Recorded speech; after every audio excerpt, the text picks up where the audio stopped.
Hello, you're welcome to the 9 News Highlights. I am Folashade Folari Akpan. UN Secretary General Antonio Guterres has decried the implications of illicit financial activities against Africa, saying it impedes rapid development of the continent.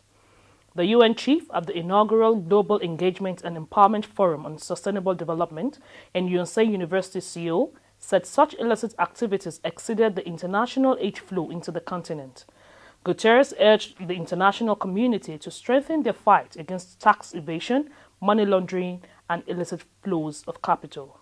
Rescuers are continuing their search for 7 people trapped in a collapsed building about 60 hours after a powerful earthquake struck Taiwan's Hualien County. The 7 include 5 mainland tourists and a Canadian couple who were staying on the second floor of the 12-story Yunmen Suite T building when the 6.5 magnitude quake hit on Tuesday. The number of flu cases in Berlin, Germany has reached 15,188, the highest weekly count so far since this year's flu season began in December.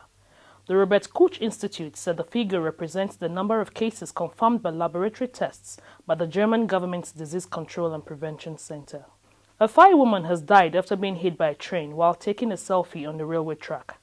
The police investigator in charge of the case told newsmen that 28-year-old Walailak Sukuma was proclaimed dead in a Bangkok hospital hours after the accident, while her 24-year-old friend, Amnaj Nawantip, suffered a head injury and a broken arm. The International Olympic Committee has confirmed that 13 African athletes will be competing at the Winter Olympics, which is underway in Pyeongchang, South Korea. With a total of 2,925 athletes from 92 countries and regions taking part, the 2018 Winter Olympics set a record for the largest number of competitors ever at the storied event.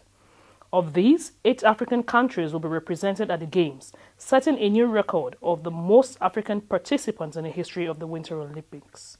Greece, Ghana, and Nigeria will be the first countries to feature in the opening ceremony of the 2018 Winter Olympics in Pyeongchang, South Korea on Friday. That is because the Korean alphabet, known as Hangul, starts with a sound similar to a G in English, followed by a sound close to an N. Olympic teams always enter after Greece, birthplace of the modern games, and then in alphabetical order according to their names and the host nation's language. For details of these and more stories, log on to our website, nan.ng.